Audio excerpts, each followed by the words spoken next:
Hey everyone, Jeremy here. It is Wednesday night and we're going to create some art. It's going to be awesome. It is Wednesday. I typically do these on Tuesdays and Thursdays, but this week I was having a little bit of trouble with my internet yesterday, so I thought I'd reschedule for today. Plus, this works out better for me today anyway. I was kind of busy yesterday. So, just as a note, I am going to do my next live stream on Friday instead of Thursday this week. So, I know that a lot of you guys are kind of used to tuning in on Thursday. This week I'm going to do it on Friday just because of the way the days fall this week. Hopefully that's not too much of a burden. I'll try to remember to remind everybody later in the evening, but for now I just wanted to let you know. So you may be wondering what we're working on tonight. Great question. I have an affinity for foxes. They're probably one of the cutest outdoor wildlife creatures, and I draw a lot of them. So I wanted to draw a fox in my new style of doing the watercolor and pastels. So that's what I'm working on tonight. Hopefully that's cool for you guys. Hopefully you guys will enjoy just hanging out with me in chat. Speaking of which, we've got Rome Dog in here. We've got Kid. We've got Just Dave. Rare appearance from him. Hey, that's enough for a party. Let's get started. It's gonna be great. So, per my usual style, I start with watercolor that I do before the show starts. This is just like some basic foxes are orange and so on, and it's not meant to look like anything good. If like you haven't seen me do this before, it always looks messy like this, and then we kind of develop a picture out of it. But you can kind of see a little bit of a fox in here already. We're just going to develop that even further. So I think this is going to turn out okay. Without further ado, I'm just going to get started. Um, but yeah, so we've got Tom in here. We've got Rum Dog, Jeff, Dave, and Kid. That's awesome. So I'm going to start with the eyes just to give myself an anchor point here and then kind of build out from there. So yeah, so like some of you guys, I know what you guys are waiting on. You guys are waiting on that Netflix documentary. We got Packer Jack in here as well. Now this is not a, I don't know, like, do they have foxes up in Yellowstone? I think that's going to be the topic of the evening tonight because a lot of my friends are going to be in that Netflix documentary that airs tonight. Actually, well, not tonight. Probably like in the morning. And technically midnight Pacific Standard, which is like in the middle of the night for me. Like I'm on the eastern side of the United States, so for me that's like 3 in the morning that it premieres. But it's called Golden Greed. As you guys know, I'm also a treasure hunter. I go looking for modern day treasure hunts. It's a lot of fun for me. It's a fun little hobby I picked up probably back in 2015 is when I first got started, and I don't know. I just hang out with a bunch of other treasure hunters, and we have like this kind of little community going. So in addition to drawing, that's what I do. That's one of my hobbies.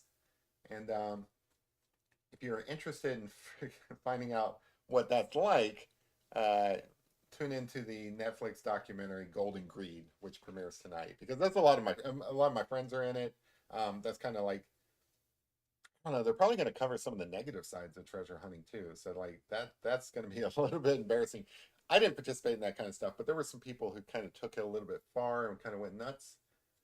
Um, so yeah, that's the downside. But beyond that, uh, the actual fun part of treasure hunting, I'm totally into that. So I highly recommend watching it from that standpoint.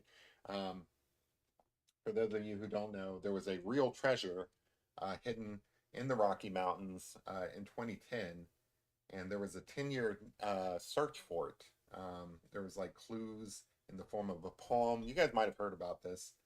Those of you who are not part of the treasure hunt community. Um, but a guy named Forrest Finn hid a treasure out in the Rocky Mountains. We spent like 10 years looking for that thing and basically built a community around it, a community of treasure hunters. It was kind of fun. Got to meet some nice people, um, meet some assholes too, but mostly nice people. It was a lot of fun.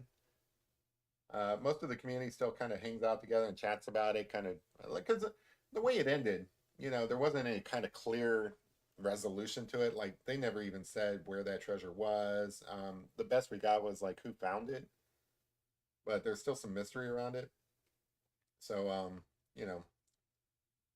a lot of the community still kind of hangs out, tries to solve that mystery. I think, like probably reaching a resolution. We'll see.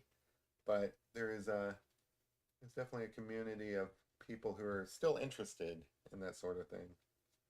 And you'll see most of them in that documentary. It's kind of cool. I should probably link to it. Anyway, it's just Golden Greed. I hate that title. It sucks. Um, but it's on Netflix. Just search for it if you have a Netflix subscription. If you don't have a Netflix subscription, you can kind of get the gist of it by going to the Netflix YouTube channel and kind of watching the trailer. Like I said, it's not for everybody, but if you're into like fun and adventure and solving puzzles and um, it's definitely not like an art community thing. From that standpoint, it kind of is actually because the guy who hit it, that Forrest Finn guy that I was talking about, he was a pretty big name in Southwest American art. He had a gallery in the mostly the 1980s and 1990s. Um, like a big gallery. Like this is basically the go-to place for Southwest American art. If you were into that sort of thing, he entertained celebrities there, the likes of Cher, Elton John, even Jacqueline Kennedy. Um, so it was a big deal. I mean, that guy made like a fortune, obviously, and you know, as he got older in life, he started like reflecting upon his life, and he was like, I'm gonna hide a treasure chest full of gold because who does that, right? And there are people that come and find it, and that's basically what he did. So in 2010, he hides this treasure chest of gold out there, and then releases this book that has this poem in it that's supposed to lead you to the treasure. And as you'll see in that documentary, people went nuts, crazy, crazy, like literally crazy. Some of the people, there were some people who got themselves in some trouble, stalking, and somebody broke into his house, and there's a couple of people who died looking for that thing. It was pretty crazy. But for most of us, it was just kind of like a fun puzzle, like we didn't all lose our shit. Just like if you're gonna go looking for treasure, do it the Goonie style, you know, have some fun with it, but make sure it's fun. There are some other treasure hunts going on now, like multi-million dollar treasure hunts, like big ones, huge. I'm like Donald Trump, like huge. Um, they are big treasure hunts and stuff. So if you're into any of this stuff, watch that documentary because there's a new one that's actually mentioned in it. So, that's a start. And then there's also this other one out there. It's called There's Treasure Inside. You can look that up on Amazon. But anyway, I'm mentioning it because we're all kind of like looking forward to the premiere of this because like a lot of our friends are in this. Friends is the loose word. Like some of the treasure hunters kind of hate each other, but my friends are in it. So like I like most everybody. Um, I don't have like people I dislike. So they're all going to be in it. I guess I should probably like pay attention to the chat here instead of monologuing. Also, the fox is the most likely predator against the cats and kittens here. Oh, that's interesting. You always think that they're just these cute little guys. In fact, like whenever I think of foxes, I think of them as being vegetarian. I guess they're not, but they're like so cute. You would picture them not getting up to like any bad, but I guess they do. Excited the baseball is back. Yeah, absolutely. Wrench kind of scares me, Rome. Yeah, he's one of the early adopters here, Tom, so I made him a wrench. Jeremy, what are you painting tonight? We are working on a fox. Um, cute fox. Cute fox in color. I haven't done, this might be my first fox that I've done in color. I've done a couple in charcoal. This is the first one I might be tackling in color. I don't remember. So we're working on that. We're talking about treasure hunts. Just having a good old time on a Wednesday night instead of our typical Thursday. I am sorry about that. I know that, like, I try to keep a schedule where you guys, build expectations where if you guys are available on Thursdays, to tune in Tuesdays and Thursdays. But this week I'm gonna switch it up. I am gonna come back on Friday. Just because I usually take Fridays off because there's always something going on. There's nothing going on this week. Last week I did have that gallery hop. That was pretty cool. I was thinking about taking video of it and stuff, but nothing really interesting happened there. Like the most interesting art at that gallery hop was this guy who drew just like with ballpoint pen, and it was some amazing art that he created just with the ballpoint pen. But it wasn't anything that like probably was camera friendly. By that I mean he drew a lot of monsters and like crazy like what is the what do they call it when the horror movie is about body like being twisted up, like weird skin stuff. I don't know. Like, what was that show, The Substance? That movie recently with Demi Moore. So like, part of the scariness of that was that she had this weird body to her and everything. It's just that's basically what this guy drew. He drew a lot of like weird human figures that were all this just kind of like weird and jacked up and stuff. So anyway, it's something that I thought would make for a good video, even though it's really great art. I mean, I don't want to knock the guy's art. It was very, really good. But anyway, I skipped it. I had fun walking around. That's the important thing. I like to get exercise, and gallery hops are good for that.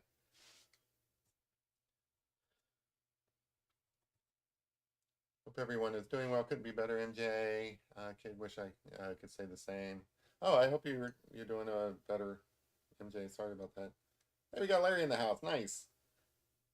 Yeah, we got a few OGs in here. Yeah. I don't know. What do you guys think? Do you guys like Wednesdays better than Thursdays? I mean, I'm not that particular. We can do Wednesdays instead of Thursdays if you guys prefer this night. I want to kind of like, I don't know. I'm just like a monkey with a pencil. Like, basically, I'll conform to whatever schedule you guys want. You guys let me know. But yeah, I don't know. People have different mixed feelings about that treasure hunt, the Forrest Fenn treasure hunt. Like some people are kind of like upset with how it went. I can't blame them really. I had a really good time myself.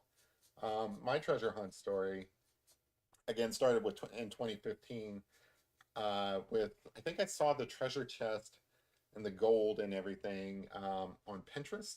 I think that's the first place I ever saw it, and it's kind of like almost a visual feast, like to see a treasure chest full of like gold, like literal gold.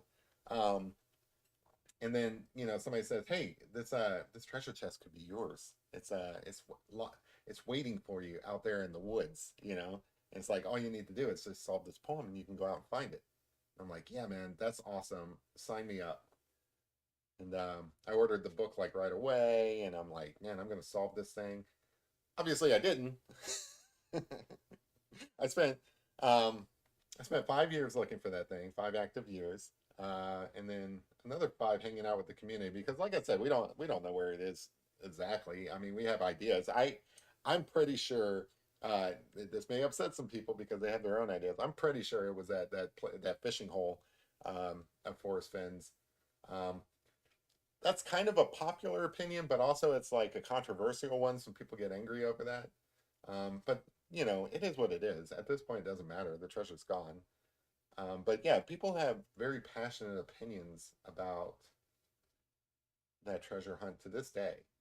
I was in New Mexico searches, so I get it. I really do. I was a person who searched this cool little place in New Mexico called Cimarron Canyon. Uh, it's a place where Billy the Kid hung out, and some other famous like Frank and Jesse James, some other cowboys like Pat Garrett and all of them stuff. Basically, if you saw Young Guns and Young Guns 2, that story basically took place in New Mexico in the areas that I was searching, which is awesome. It's like living a cowboy story. As a young dude, that is something that everybody wants to do. You like want to go out there and be a cowboy. Uh, I was always a fan of the spaghetti westerns myself, so like Clint Eastwood and stuff. So the chance to go out and like kind of like go where actual cowboys were and stuff like that. I mean, we don't get that kind of stuff over here in the East, like over here in Kentucky and stuff. Now, don't get me wrong. Frank and Jesse James are actually from this area. In fact, the place where their parents lived is like a couple of miles away and stuff. Theoretically, there's some stories about whether or not they hid treasure here. Um, uh, I would love to go looking for it, but I wouldn't know where. It's probably all like private property and stuff like that by now. But as the theory goes, Frank and Jesse James actually hid some loot here um, in Kentucky because this is where their parents were from. And then there's also some other stories about like Confederate gold hidden around here. There's something like if you Google the Great Kentucky Hoard, that's a real treasure that somebody recently found, like in the last couple of years. Uh, several $1 million worth of gold. It was like hidden during the Civil War. That kind of stuff happened, right? Because like this is a border state, so as Union armies and Confederate armies fighting back and forth, the people who lived here kind of hid their stuff and buried it and hoped that they could come back and retrieve it later when the war was over and stuff. Um, so I imagine there's a lot of loot around here for real. Um, so anyway, I kind of got off the point, but yeah, cowboy treasure. That's awesome. Um, so I got into it back in 2015. It was a lot of fun for me.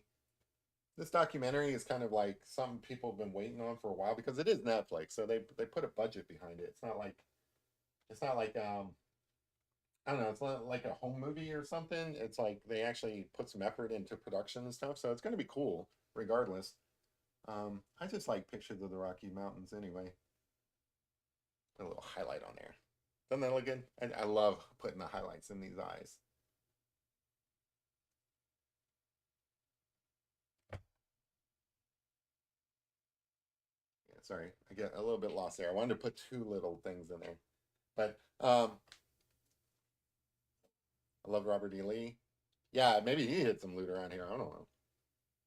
Yeah, so they're talking about this guy named JCB. That's another guy who hid a treasure. Again, multi-million dollars worth.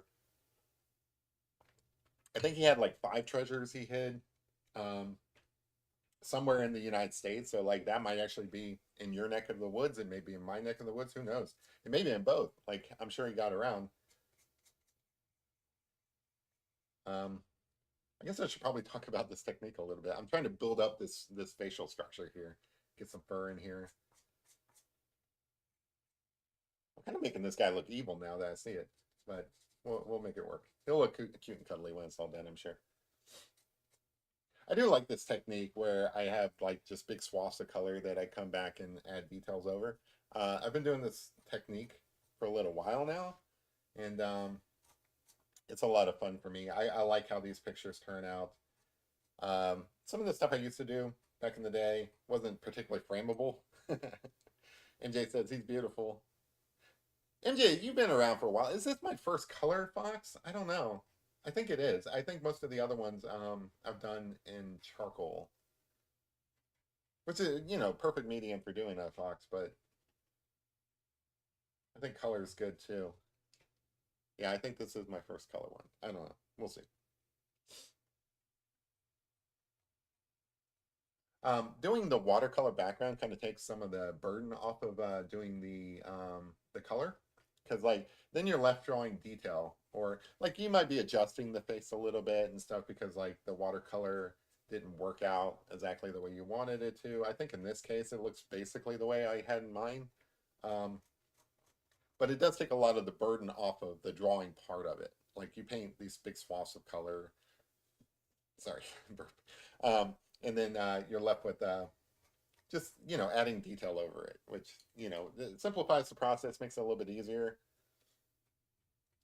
and kind of cuts down on the time too, because like that's always a it's not a real like problem if you're just doing art for the art's sake of it, but I am trying to do like a live stream, so I do have like limited amount of time. So this does help with all of that jazz. I think I'm gonna go with this color here.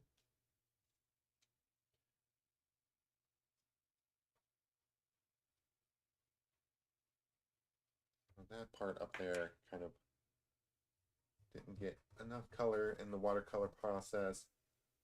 I'm gonna add that in now. Yeah. So, I mean, what's cool about the watercolor and the pastel is they really do work well together. I mean, they complement each other very well. Um, the uh, the watercolor is going to give you kind of like the soft, kind of like background, cloudy picture, and then you know you can smooth like blur the pastel right into all of that. So like it just fits right into the watercolor, the flowery, cloudy watercolor areas and stuff. It fits perfectly with that. So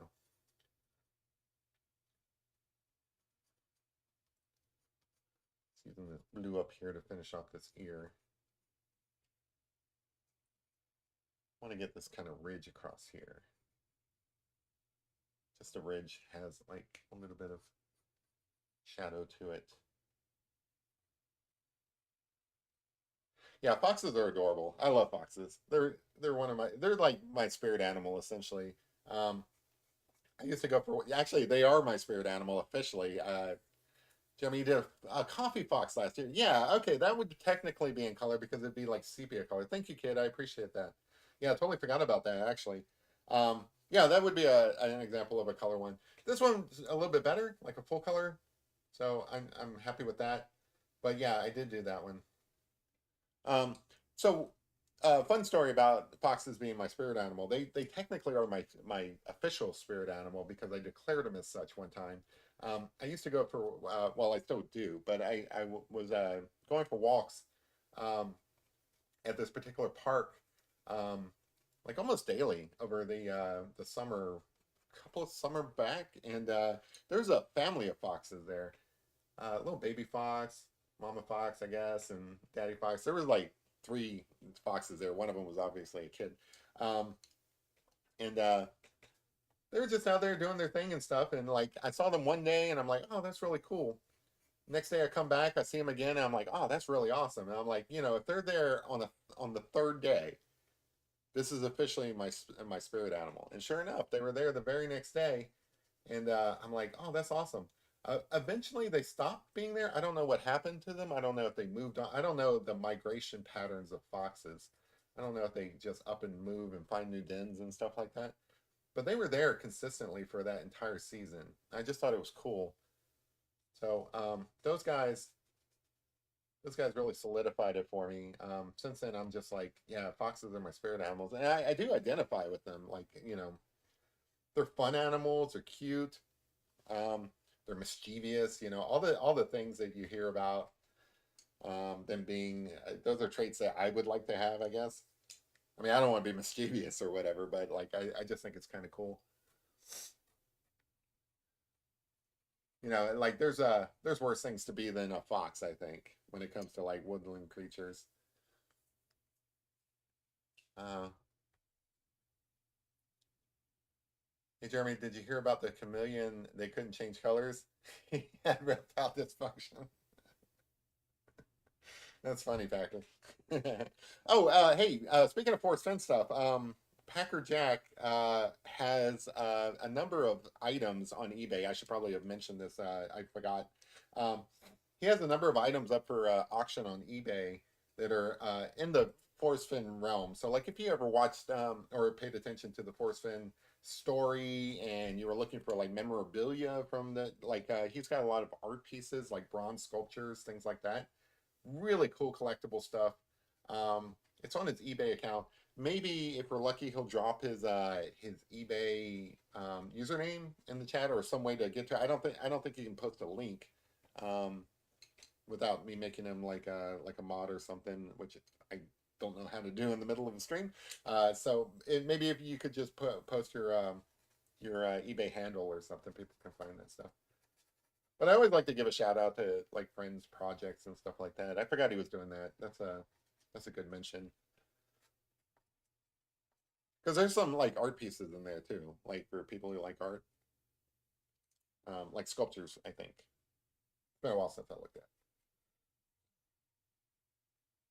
I did think about like I don't know. At some point, I was thinking about making videos where I kind of review other people's arts, like art that I like, art from museums and such. I'll probably get around to that. I don't know. I don't know if people would be interested in that. I think that mostly people come in just to hang out and chat and watch me draw stuff. So I don't know, like if I was just reviewing art that I liked, I don't know if people would like that. We'll see. We'll see how it goes. Maybe I'll post one, and if it gets like people interested, I'll do more of them. And this guy's looking cute, I think. I like the colors in his face. So the trick is, if you're doing this technique, for those who like this style and want to adopt it for your own, which I do recommend, still my art style. I love it. That would be cool. Um, so if you did want to do it, there's this fine line between, um, less is more when it comes to it. You want the pastel to kind of blend with the watercolor beneath it. You don't really want one to overtake the other. So this fine line you go back and forth between the pastel and the watercolor. You want to kind of let the watercolor be the watercolor, and the pastel be the pastel. So you kind of have to do that balance. Hey Kinsley, sorry I'm late. There's no roll call here. You can show up anytime you want. And also, it's kind of my fault. We're doing a different day. Um, since you are a regular Kinsley, let you know I will be doing my Thursday live stream on Friday actually. So like, if you care to show up, that will be on Friday this week instead of Thursday. Just because of how things fell this week. Um, I'm going to be up late tonight, so I'm not gonna be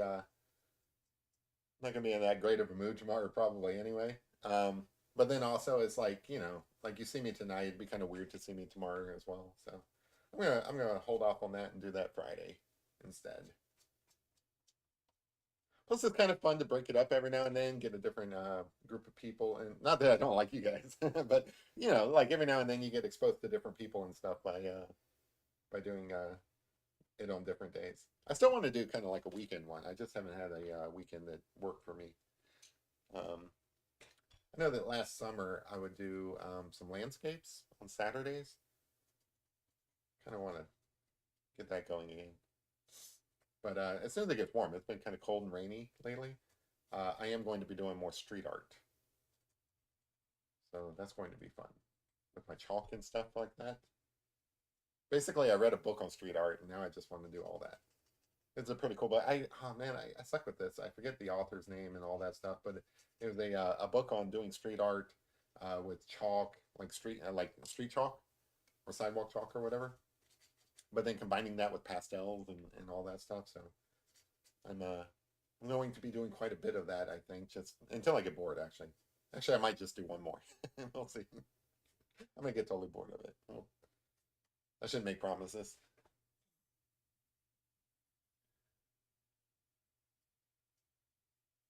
But yeah, I really enjoyed that one piece that I made that's on my video tab. So expect more of that. Geppetto is posing. Yeah, he's like, I don't know what kind of pose that is, but yeah, he's hanging out. Sorry for that. Yeah, I like to arrange him in different ways so he doesn't get bored. Let me go with this section.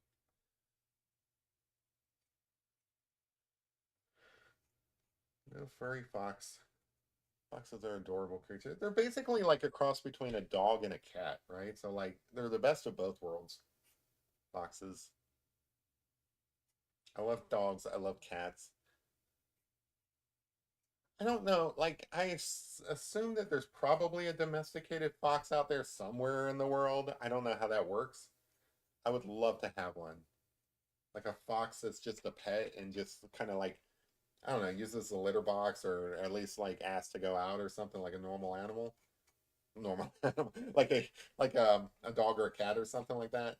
Domesticated, right? Curls up in your lap. That would be so cute.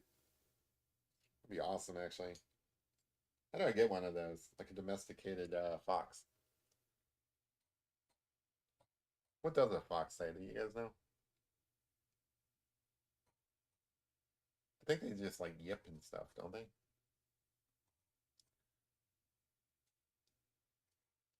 I don't know. Let's see. I think I have a light purple. I don't. Actually, I don't think I've ever used this color. I'm going to use this color, guys. I don't know what color this is. It's kind of a light purple, sort of. We'll blend that in. I just kind of want to get some color up in this ear. Smooth out. So this is what I like. So just like, just kind of smooth that out. And then you can kind of come over it and do some other layers above it. Like all of this stuff just works together. Like it's a little bit blurry on this screen, but all of this stuff just kind of works together to create these very kind of realistic pictures, but also like a little bit stylized as well. So like the correct term is like abstract realism, where it's like both real and also where's my right one? There we go. It's both real and also abstract and stylized and so on. So you kind of get a little bit of both, which is cool. Hey, we got Crumpy in the house. Wow, that's cool. This is where I have to be to find Huli. Oh, Huli's in here. Okay, I'm sorry. I'm totally like lost in my own little world and I'm ignoring chat. Hey, how's it going, Huli? Yeah, so like we were talking about that earlier. So these are some of my friends who are popping in to just like talk about the documentary that's coming out tonight. So yeah, super excited about that. I think it's going to be cool. No matter like whether so like really most of the people in the community, they're looking for like answers to this treasure hunt. Like, where was it? Like, what was it all about? Why is this guy hiding $1 million out in the woods? All of that stuff.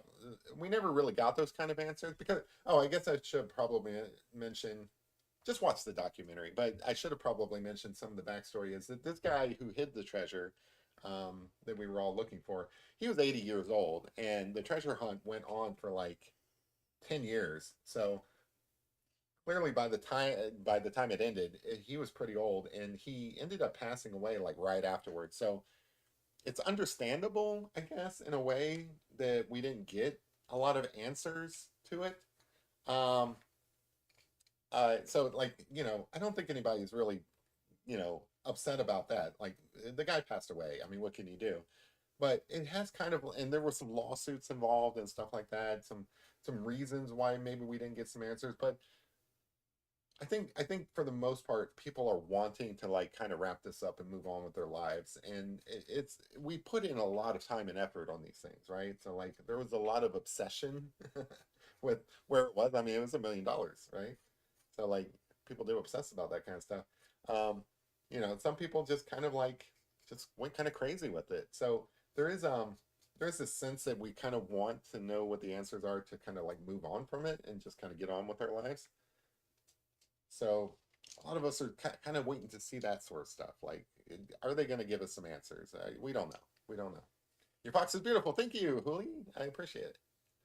Magic 8 Ball says the future is uncertain. Ain't that true? Hey, we got Greg in the house. Nice. I used to know a fox that would sit with me ice fishing. Oh, that's cool. Good company, a bit of a fish hog. So I was wondering what these guys eat. I guess they do eat fish, don't they? Like, I don't know. They're just kind of cute and everything. You would picture them just eating like, I don't know, like little mice and stuff like that. Not, I don't know. You don't want these guys to be like evil. You want them to be cute little animals, just doing cute little animal things and stuff. But I guess they do get up to no good. I think these guys are kind of like neurotic too. They're kind of like crazy. I did see one. Maybe it was just a crazy one, but I did see one. And it was kind of like just it's kind of being crazy, just doing crazy stuff and like how they pounce around and kind of like do weird stuff. I don't know. Like if I had a dog that act that way, I'd be like, I don't know about that dog. That dog's kind of weird. Be cute though. Jeremy, draw him with hound shoulders. I'm not gonna put the shoulders in, but like I don't know what hound shoulders are. Is that like where like it all jacked up and everything?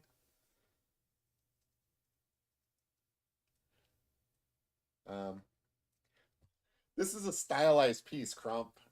You're just gonna see the face of him. It's like it's kind of like abstracted out into like this kind of cloud, essentially. I'm not drawing hound shoulders. I don't even know what hound shoulders look like. Uh, no, like a fox dressing like a hound. Oh, okay, all right. So he's got like he's got a fox mask on, but he's actually a dog. That's kind of cool. That would be actually kind of cool. All right, maybe some other day I will do that. I like that idea. I had a great one here. Oh, here we go. Yeah, that would be kind of cool. Fox dressing like a hound. That might just be what mustache wax. You guys are nuts. Yeah, I don't really know what to expect in this documentary. I think it's going to be fun. It looks from the trailer, it looks pretty exciting. You know, it looks like they capture the spirit of looking for that treasure chest because it really was an adventure. Basically, you know, when you take on the challenge of looking for a treasure in the Rocky Mountains, because that's where it was. It was like in any of four states of the Rocky Mountains. So like that's a lot of territory to cover. So if you're going to do that and you're like, you know, if you live in Kentucky and you're going out to the Rocky Mountains and you're going to Cowboy Land, which is where I was going, um, you know, you kind of want to treat it like it's this adventure. So you kind of like formulate this like fantasy in your mind where you're Indiana Jones or you're you know, Billy the Kid or something, and you kind of take that spirit with you, right? So like I got a treasure kind of like hunting hat that looked like Indiana Jones. I got all the gear. Um, you know, like I intentionally came up with like little distractions and stuff like that. Like there was a mine um, that was nearby. You know, he said it wasn't in a mine. He said it wasn't in a tunnel or something. But I still wanted to go in and explore that, just because these are fun things that you do when you're out adventuring. Um, I always wanted to do the camping. Some people stayed in hotels and stuff like that. I always did the camping. It's just a big old fun adventure. It's just awesome. After BIC mentions the OGs, the real OG pop in. I mean, we got Bully in the house. Like, you know, that's a treat. And then, you know, Crump pops in every now and then, but like, I think it's been a while since he popped in as well. That's pretty awesome. Welcome, guys. I appreciate you guys showing up on this Netflix Eve.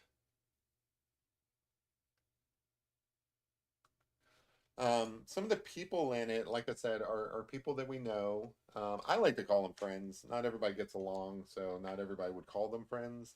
Um, but they are people that we know who are just as gung ho about this kind of crazy stuff as we were. Um, one of the one of the main guys in it actually rehid some of the treasure from the original, and there is a new treasure hunt going on. So like a lot of people are excited about that. That's kind of cool. Multi-million-dollar treasure hunt. You know, it's not like, you know, chump change here. We've got some real stakes going. There are two multi-million-dollar treasure hunts going on that I'm aware of. It might be more. I don't know. I haven't been following. Problem is, I don't have a lot of free time to participate in these treasure hunts these days. So I've been kind of like just taking it easy, hiding out and stuff like that. And I guess maybe one day I might like, I don't know, later in this year I might get into one of these new treasure hunts. I don't know. I've been kind of just enjoying my life, just hanging out, drawing art and stuff like that, focusing on you know, real work. There's plenty of that. Um, so I haven't really gotten into the new treasure hunts. It's just tough because like they really do consume a lot of your time. You know, I mean, you know, it's worth it supposedly. Like if you find the thing, you get millions of dollars. So that's not nothing. It's worth it. But if you don't find it, you're just really just wasting time. It's a nice it's a nice hobby for people who are retired, people who have the extra time just to kind of think about things and focus on um, you know, enjoying life and stuff, just looking at mysteries in general. I would love to do all that. Unfortunately, I got to earn a living. Um, but yeah, if you're like retired or something like that, and you're looking for a nice hobby, something to keep your mind active, because that's really what these are. They're like puzzles that you have to solve. You know, you have to kind of get in the mind of the puzzle hunt creator. Puzzle hunt? I don't know if that's a thing. And you know, figure out like what are they doing with this treasure here? Like, where's this thing at? You know, that's all it is. It is a lot of fun. Like I said, the Force Fed one, it's the one I participated in. It was it was a big thing. Um, kind of winding down. I think a lot of people's interests are superseded by these new treasure hunts. Like it's it's hard to get somebody excited about a treasure hunt that's already been found, you know, or like a treasure that's already been found. See how soft that is? So it's just I just put down like a little bit of pastel, um, and you kind of blend it into the watercolor that's already there, and it creates this really cool softness. It does look like it's part of the clouds. It looks like it's part of the watercolor that was already there. I just love working in this style. It's so much fun for me. Hey everyone, nice fox, Jeremy. In honor of the Kahuna Fox on Netflix tonight. Yes, exactly. You know, sometimes the fox has to dress like a, or sometimes the hound has. Wait, how's it go? Sometimes the fox has to dress like a hound. The Kahuna Fox. So you guys know what's going on. Rome Dog says the blue looks great. Thank you so much, Rome. Rome is not one of the original treasure hunt community, so he's in here like, what the heck are you guys talking about? I'm sure there's a lot of other people who are just into art popping in like, what are you guys talking about? $1 million, what? I bet you I can get Rome Dog in on this stuff too. I think he would be into it. You know, if you have a YouTube show, you should be an influencer, right? Influence people to get into these treasure hunts.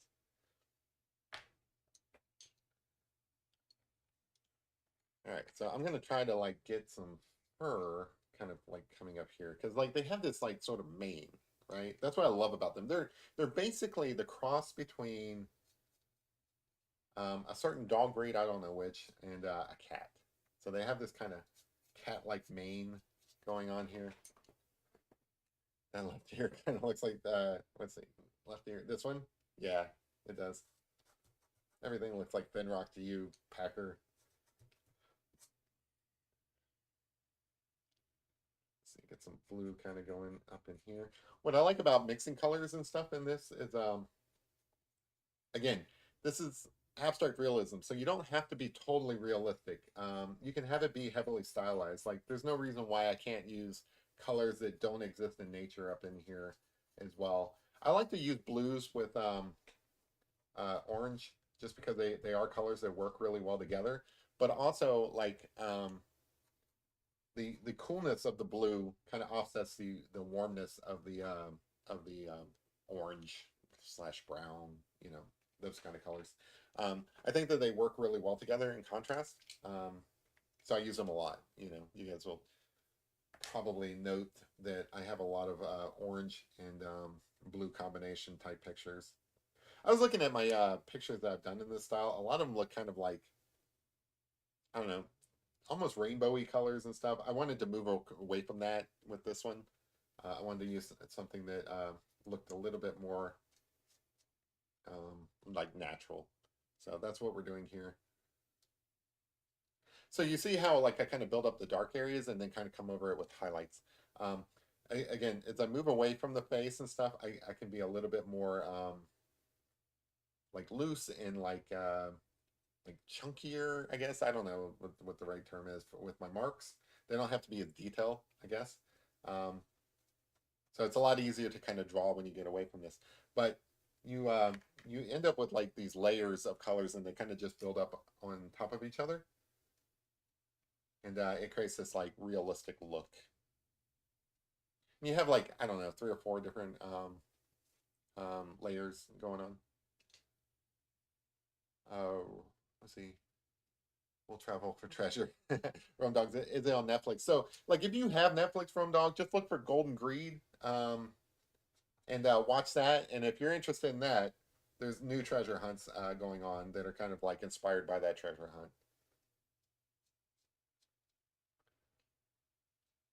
Again, they're modern treasure hunts, right? So, like, you know, you're going to be solving puzzles. You're going to lose your mind. Actually, that's what's going to happen. It's going to consume you and make you obsessed. Like, where is this treasure? And like, why can't I find it? There's always a trick to these treasure hunts too. It's like I don't feel like they're fair. They're almost like a lottery. Um, you know, technically, I guess they're skill based, but also like good luck. because I feel like there's always a trick to it.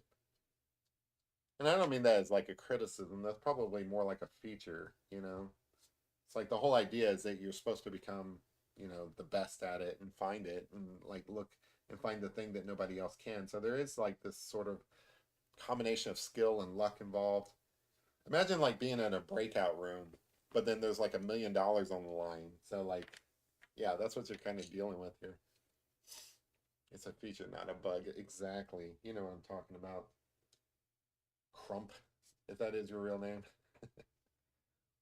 Also, I just want to say I'm watching this on my old phone. My current phone is taking a while to charge, so I'm just using it. Yeah, you're fine, Kinsley. You're good.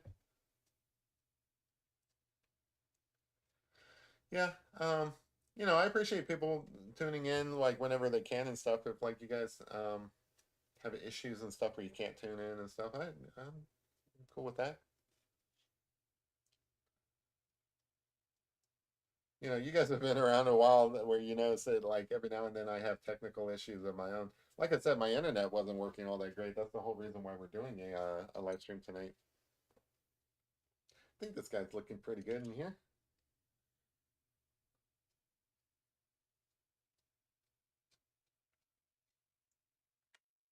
It's a lot of fun working with pastels. I do enjoy this so much. Let's see. All right, so there's some whiskers in here. I don't know if I'm going to be able to get these in here, but I'm going to try. So the whiskers are kind of like coming out. That looks like a whisker. Let's see if I can get lucky and put in some other ones. So you have to be like, you have to basically get it all in one, like, once mark, you know. It's tough. Because this, you know, if you don't get it all in one mark, it's going to look sketched. It's going to like, it's not going to look right. You know, it can look a little bit weird closer to the origin of it, but otherwise, you know, you kind of have to get these guys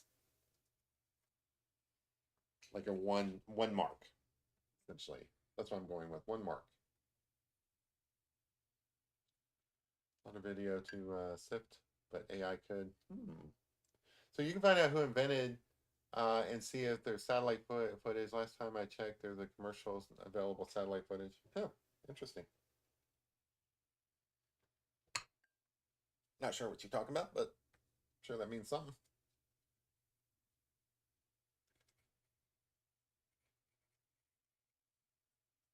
This is actually going much quicker than some of my other pictures. I can get some detail in here, but the gist of it's already in here, so that's good.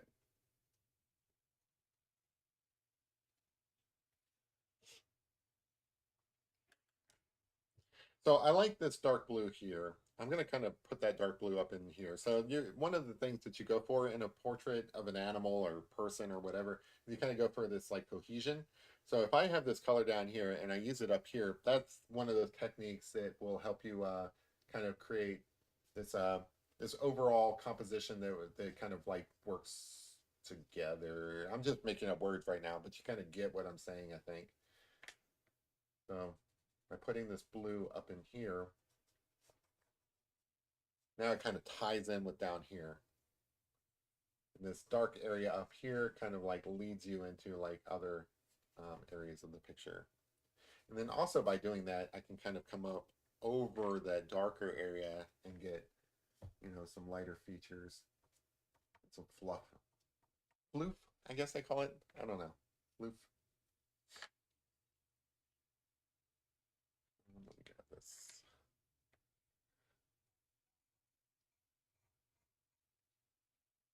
Jeremy, are you doing a watch party with Ben tonight? Oh, great question. Yes. So he is not available. I don't know if he decided he didn't want to do it or if you know, the Ashley told him not to because like gotta like take care of kids or something. But he informed me that he will not be watching it live uh this evening. So no, we're not doing the live stream. The reaction video that he had talked about. I know that's a bummer. I know that some people really want to watch me because I've been a bit skeptical about things. So like some people want to see me react to like a big spoiler or some sort of twist or something like that. Unfortunately, that's not going to happen. I will be watching it live, so I will be up at 3 a.m., which is what time it airs my time. Um, But no, we're not live streaming that on YouTube. Great question though. I will be watching it probably kind of like a watch party on Discord because some people are tuning into that. I think somebody's going to be like live streaming it in Discord, so I will be there to watch that. I mean, I already have Netflix. I don't need to watch somebody else's, but I think that person's going to broadcast like a pirate signal for those who don't have it. We'll see. So I brought some of that blue over here. So that's cool. And then I will put in like a little divider line here and stuff to kind of separate out the fur, the floof from the background. So that sort of contrast and stuff makes things really work. It creates a three-dimensional effect where the um, the subject is coming out of the background and stuff. Like you don't really know what's going on back here. There's like basically some sort of woods or something back there. I don't know. Whatever, wherever foxes live. Um, but yeah, this sort of effect, I guess, has the fox kind of coming out of that, creating like a three dimensionality to it. It just says, "Gorgeous fox, thank you." I see we're stuck at 9 thumbs up. Yeah, I never pay attention to that kind of stuff. I don't know, like if people, I don't know. I can't really focus on that kind of stuff, like whether or not people are actually tuning in and watching. I kind of check the stats and stuff the next day to see if anybody watched it and stuff like that, but I don't know. I'm not exactly a going concern. There's better artists out there on YouTube. There's better entertainers. I just do my thing. Uh, if this is your first time watching, I always forget to say this. If this is your first time watching and you like what you see, if you enjoy just hanging out, this is what we do. As you can see, it's a great community. Um, you know, hopefully you enjoy watching me. I don't know, but this is the kind of art we do. Consider liking and subscribing so that I can bring you more. But again, like I said, I don't really focus on that kind of stuff because, like, I don't know. There are better artists out there. There's more informative artists. I've been trying to get better at being I don't know, useful. where where I'm giving like tutorials or explaining what I'm doing. I've been trying to get better at that, but for the most part, I'm mostly just sitting here drawing pictures, talking about whatever comes to mind on a particular day.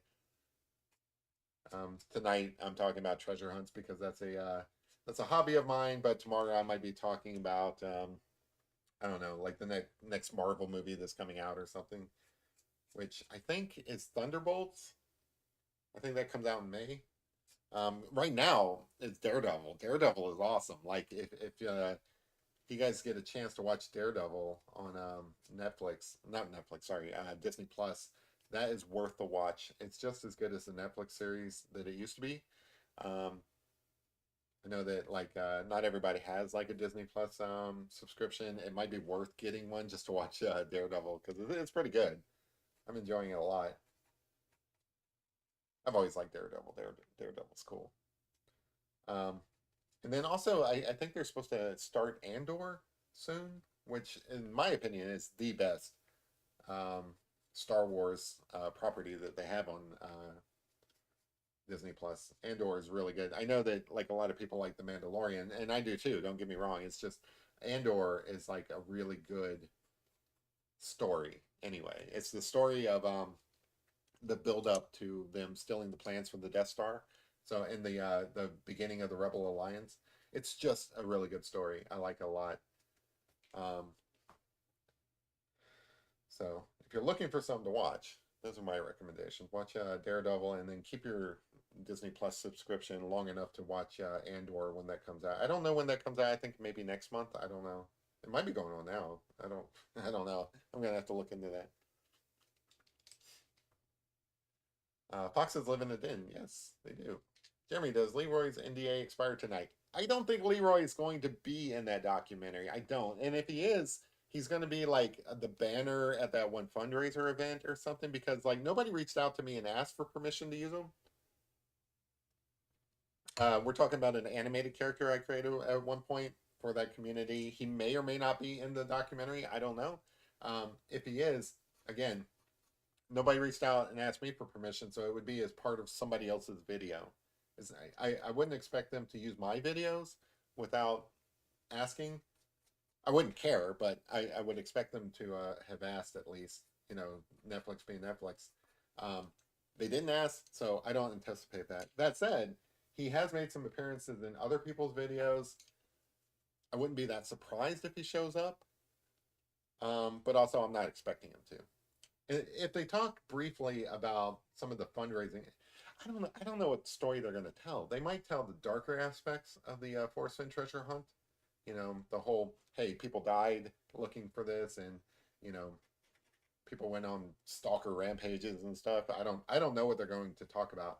But there's some good aspects to the Forest Fin treasure hunt as well. There's a community there, and like we helped each other out.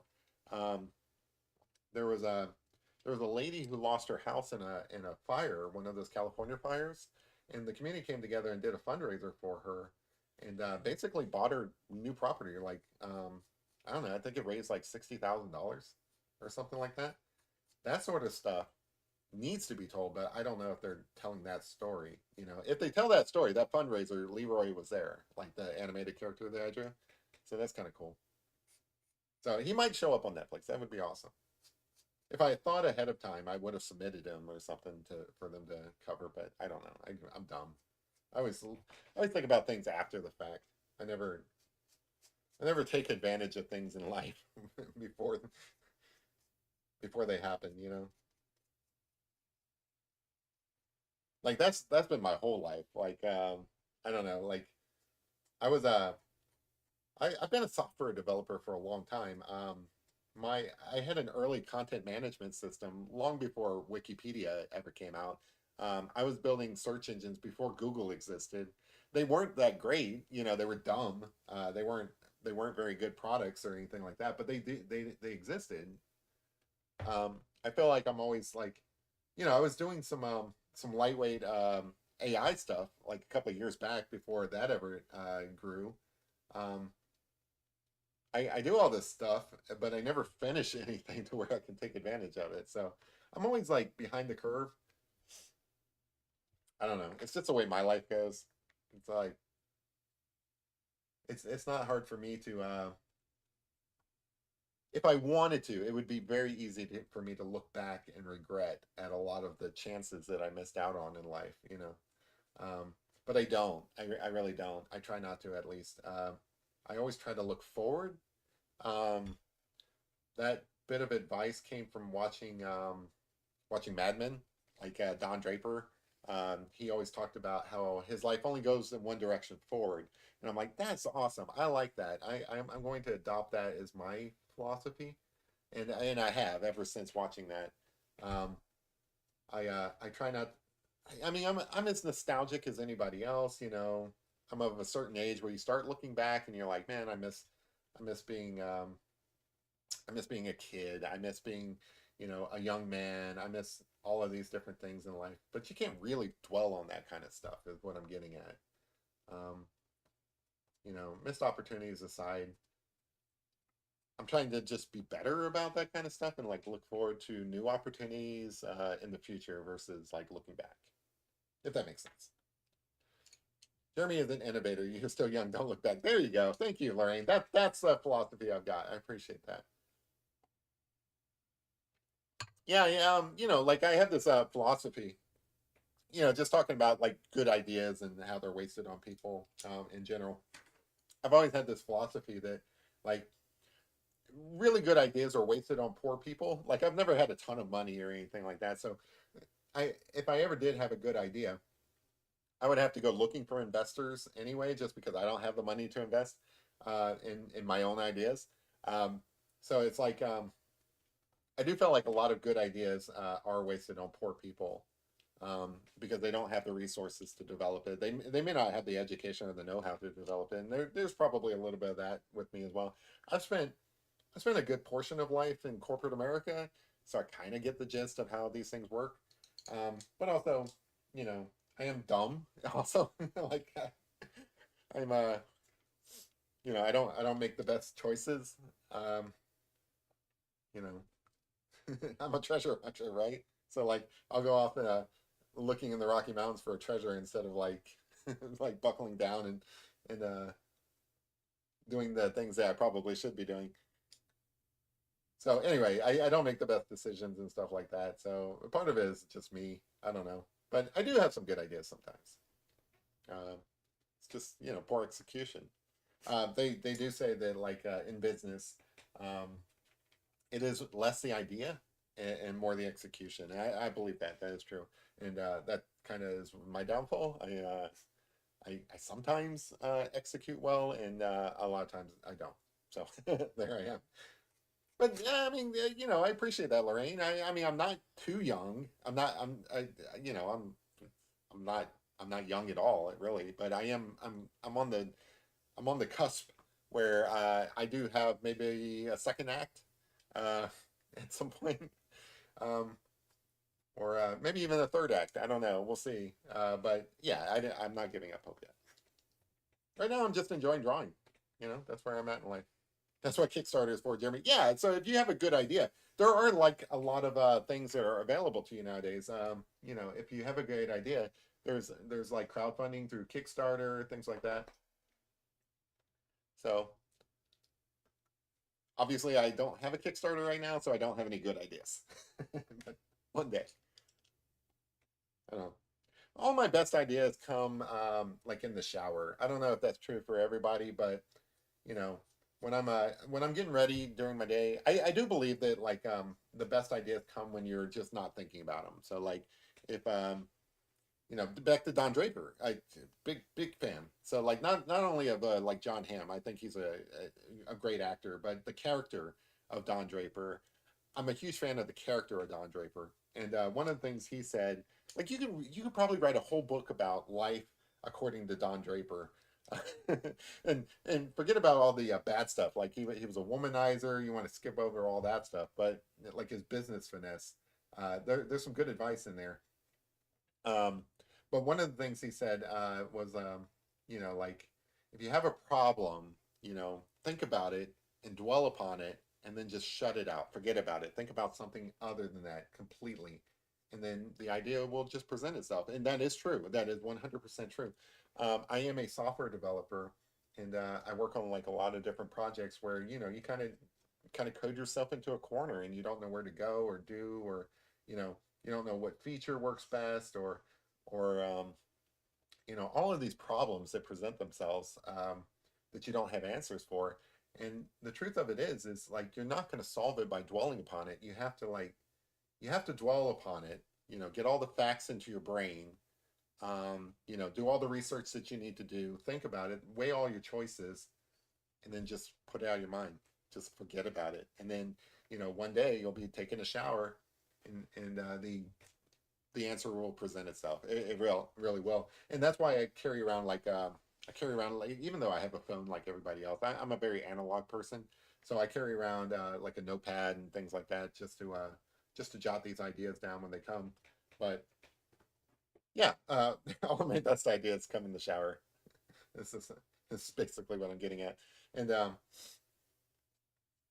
you know, like I feel like that's the case for a lot of people. A lot of people probably live their lives this way. That's kind of how I do like puzzle solving as well. So like again, part of being a treasure hunter is being a puzzle solver. That's like kind of part of it. And I am working on some treasure hunts, kind of like in the back of my mind, right? So like one in particular is where you're trying to crack this Bitcoin wallet. Um, I've been working on that for several months, and what it is like I think about it for a bit, and then I just kind of like put it on the back burner, and then when I come back to it, it's with a fresh and a new set of eyes, and I feel like that's helpful. Um, if anybody else is out there trying to solve puzzles or find treasure or whatever, I don't feel like sitting down and trying to work the problem and forcing a solution really helps it at all. I think that all you're going to do is come to the wrong answer. You're going to force an answer that isn't really probably like what you're looking for by doing that route. So if you're looking for some advice on solving puzzles and just like life in general and being a problem solver, it's kind of what I do for a living. And that's my methodology is like dwell upon it and then forget it and then come back to it. And then when you come back to it, you're going to have fresh eyes and you're going to come to better answers. I feel like if I'd done that with the Forest Sin treasure hunt, I probably would have done better in it. Dreams in the shower. Yeah, dreams too. Sorry. Yeah, 100%. Um, Packer says I'm definitely young enough. Younger than you, sir. I like the kid Packer about his age. He's not that much older than me. We've actually met in real life. I don't know if like a lot of you guys know that. He came out to Louisville looking for treasure, and we met up and we uh, we had hot browns at the Brown restaurant. I talk about the hot browns, the open face turkey sandwich on this show sometimes. I got to have one of the actual hot browns with Packer Jack there. So he's a pretty cool guy. So like, if you guys have never met him, and well, probably most of you haven't. Um, I vouch for him. He's a cool guy. So yeah, but yeah, I do think that that's a key to problem solving is just to kind of like put it out of your mind, come back to it. Don't try to force it. You know, when you force it, you're just gonna come. You're just gonna introduce things like confirmation bias. You're gonna introduce you know, all these different things that don't really help you solve the problem. All they do is get you the answer that you're wanting because you're desperate about it. You should never approach any problem out of desperation, right? That is the worst thing that you can ever do. Like, don't ever get yourself in like say a financial bind where you're desperate and you have to come up with a way to make money quickly or something like that. Don't ever find yourself in that situation because that is going to like be bad. Because you never want to try to problem solve out of desperation. You want to let the you want to let the solution present itself. Um, as it always does, you know, if you just let it be. Is that right, Bear? Bear says yes.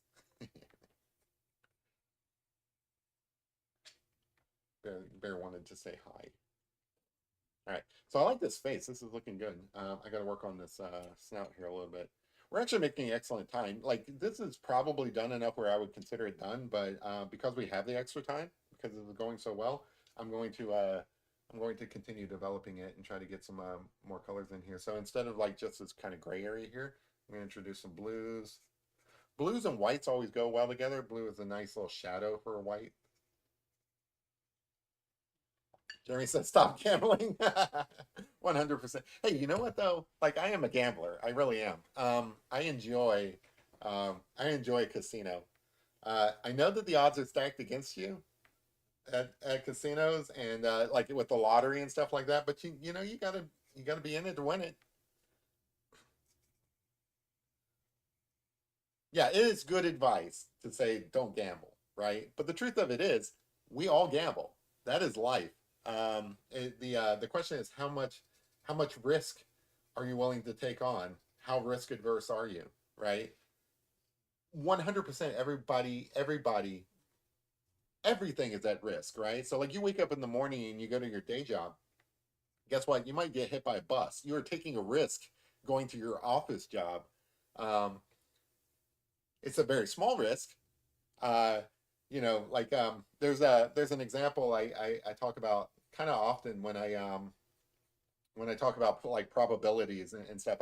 You know, I don't know how I get on these subjects and stuff like, but I do talk about chances a lot. And you know, one of the examples I like to talk about is you know, the crossing of the bridge. So like about a mile away from here, like just going to Walmart and stuff, there's this bridge that goes over the interstate. Um, I have to cross it in order to get to Walmart.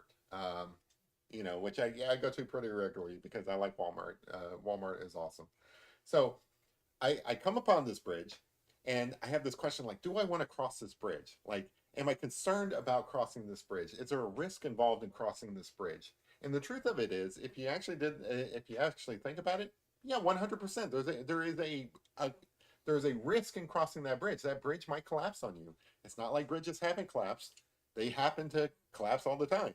It happens, you know, is something that happens in this world.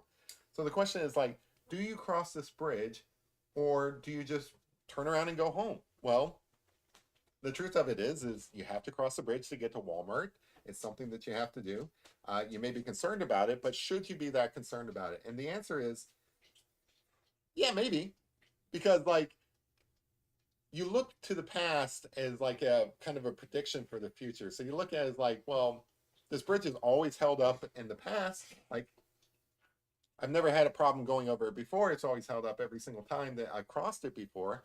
But the truth of it is that the past is a poor indicator of the future because this might be the one time that it collapses. You know, you don't know. So I don't know what my point is there, but the truth of it is that that yeah, there's always a risk involved. You know, every one of us live with some sort of risk. So how risk averse are you? Well, the chances of that bridge collapsing when you're on your way to Walmart is very minimal. So it's an acceptable risk. You take that upon yourself because like going to Walmart is pretty important. But it's not like it's without any risk.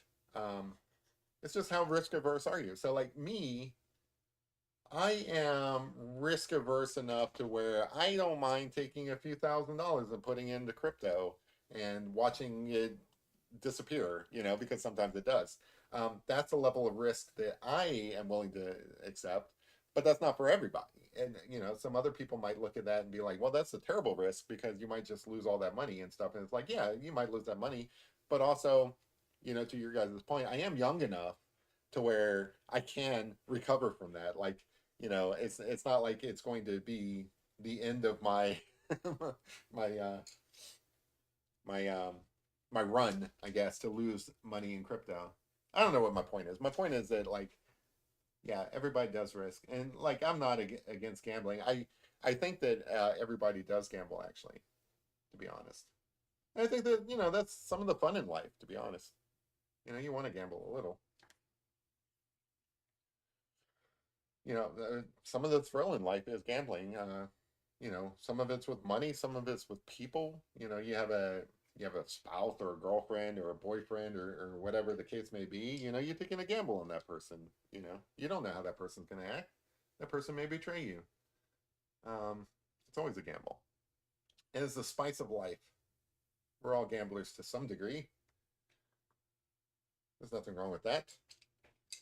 Well, there might be something wrong with that. If you're like actually addicted to gambling, that's probably bad. So like, don't listen to me if you're addicted to gambling. But if you're a healthy person, and you can handle a little bit of risk. There are some people who take on more risks than they should, right? So like, um, if you're broke, right, and the rent's due, don't go off and play the lottery. That's not going to help you. Um, you know, some people take on more risks than they really should. I don't know. That's my philosophy. Take it or leave it. I make bad decisions sometimes, so you probably shouldn't take everything I say as like good advice because it's probably not. When it comes to art, I make bad decisions sometimes, so like even there. Um, but probably you should probably take my advice that pencils and watercolor go well together more than any kind of financial advice that I might give. So like don't play with crypto. Do mix watercolor with pastels. There you go. I guess I should pay attention to chat. You guys are probably telling me I'm raisins are bad for dogs. Yes, raisins are poisonous. I think. Like arsenic for dogs. I don't know. Almost paid $9 for a watermelon. Became to you said, wow, water $9. We took a risk with the metal detector in Cherokee Park. Yeah, I don't even know if that's like you're allowed to do that. Speaking of like $9 watermelon, like what are people doing for Easter with all the eggs being so expensive? Like, do you just have to get plastic eggs to hide for the kids or whatever? We're doing on time. All right. Maybe 10 more minutes just shooting the breeze with you guys and we'll call this done. Because I think it looks pretty good. I don't feel like I called it, we'd be missing out too much. Rum Doc says, looks fantastic. Thank you so much. You got some calls. Cool. Paint wooden ones. Oh, paint wooden ones for the eggs. I'll tell you what not to do. Do you guys? Some of you guys been around for a while. I think I might have deleted that video, but do you guys remember when I was trying to paint those eggs here on the live stream? That did not go well. I was not happy with those. Um, I have learned how to do that. So like, well, okay, let me say what I was trying to do. So like one Easter, like I said, I don't particularly, I'm not a particularly religious person, so I don't really participate in like Easter the way it should be. I don't have any kids, so it's not like I'm doing much with Easter from that standpoint. I do have some nieces and nephews that I see sometimes, hit or miss. But I do like the idea of Easter, and I do like the idea of decorating Easter eggs. So 2 years ago, I think, on this channel, I tried to decorate some Easter eggs. I don't know what I was thinking, but I got the idea that I thought that watercolor would work on eggs. It really doesn't. And these I was able to paint a little bit, but not very good. I think the way you're supposed to do watercolor on Easter eggs is you can get something that's called like a watercolor ground. I think that's what it's called. Um, but they actually sell this stuff at like Hobby Lobby and Michael's. It's actually a ground for watercolor that you apply to like basically any object. You can use it on a plank of wood, and you can be able to paint watercolor on it. I didn't know this until after I did those bourbon bottles, where I took watercolor paper and affixed it to the bourbon bottles, and then I took them to that competition where other people were doing the bourbon bottles, and there were some people who did watercolor on the bourbon bottles, and they're like, "Oh, that's amazing! That looks very cool and everything. What kind of ground did you use?" And I'm like, "I don't know what you're talking about." So they explained to me that there's this stuff that you can apply to basically any material, like bourbon bottles, wood, whatever, that allows you to do watercolor paintings on them. And I think that that is how you would decorate eggs with watercolor. Maybe I'll get some. Now I don't want to commit to this. Maybe I'll do it. But basically, if you want to decorate Easter eggs with watercolor, you get the watercolor ground, and then you kind of like coat your Easter eggs with that first, and then you can use watercolor on them. So that's my mistake. That's why they turned out so terrible. Also, I'm not very good at painting, and that's the other reason why they turned out so bad. But anyway, the idea was the experiment was to do watercolor on Easter eggs, and it just didn't work out. Anyway, those eggs were not that bad. The horse and rabbit were cute. Thanks, kids. See, kids got a good memory. I didn't even remember that I did a horse and a rabbit, but I was not too happy with them. But I appreciate it, kid. Thank you. You guys are always so nice to me. I don't feel like I deserve it. Um, so anyway, I got this like dark area in here, which is cool because now I can kind of come over it with some like light highlights and stuff and kind of give it some more depth. Um, so that's kind of the point of doing this. Like you create these different layers and stuff so that you can kind of get these extra features in and kind of give it some depth that wasn't there before. All right, so I am liking this. This is looking pretty good. Um, of the pictures I've done in this style, that I have some favorites. I think this is quickly moving into one of my favorites. Um, yeah, I think the beagle looked really nice. I don't know if you guys have your favorites, but I like the horse one that I did just because it was the original. And then I like the beagle one I did. I think I like the cat one I did. That was pretty nice. But this one's looking pretty good too. All right, so we got, let's say, maybe 2, 3 more minutes left in this. So at this point, this is where I try to mess things up. So I like how everything looks, but then again, this is abstract realism. So I do want to kind of like take some artistic liberty and kind of get some weird features in here. Like for no reason whatsoever, I'm going to have some pink highlights coming off this ear just to kind of like tie it in together. Maybe add some more pink down here just because I like the color. It looks really nice. Maybe like a little pink highlight on the nose for no reason whatsoever. Just little tiny highlights for no reason whatsoever except to add style, right? To make this look cool because like we're artists and it's all about looking cool. So I like that. And then in the same vein, I'm going to add some blue over here, some blue highlights for no reason. Again, this does not exist in nature. Uh, we can make a case that like his fur is reflecting the sky, but that's not really why we're doing it. We're just doing it because it looks cool. So we add these like little stylistic accents, I guess. Um, put some over here. And we're very rough about this. Like we're not trying to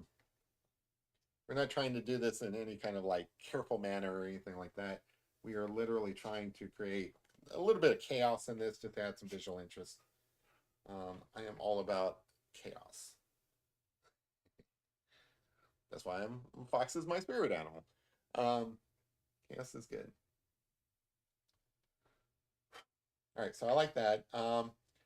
I don't really want to introduce any greens, even though I could, just because they work well together. I'm going to add a little bit of highlight, I think, here in the corner of the eye, just to kind of make it look like it's kind of like got, I don't know, like a wet tear or something like that. And then maybe a little bit of white along this side over here. And then because I kind of got a little fat with that, I'm going to go back over. Sorry about the slurping noise. That's not me. That's my dog over here drinking out of the water bowl. It's kind of gross, dog. They probably think I'm like, don't snarl at me. All right, so I like that. That looks really good. See if I can get some darkness in this. Get that in there. But again, these are like little tiny details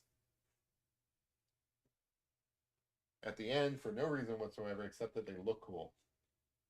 And I know like probably deserves better explanation than that, but honestly, that is really all it is. Art is, or at least the way I do art, is, you know, is at least 75%. Hey, I want to impress people with like how cool it looks, you know.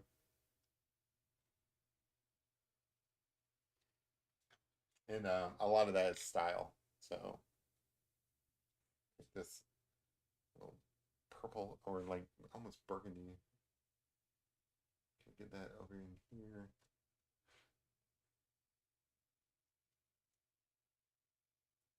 There you go. Kind of like that.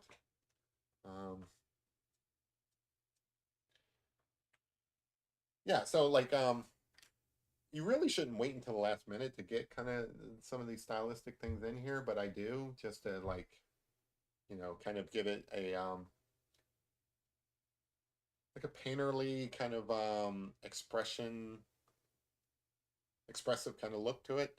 Um yeah, but 100% it's all just for style.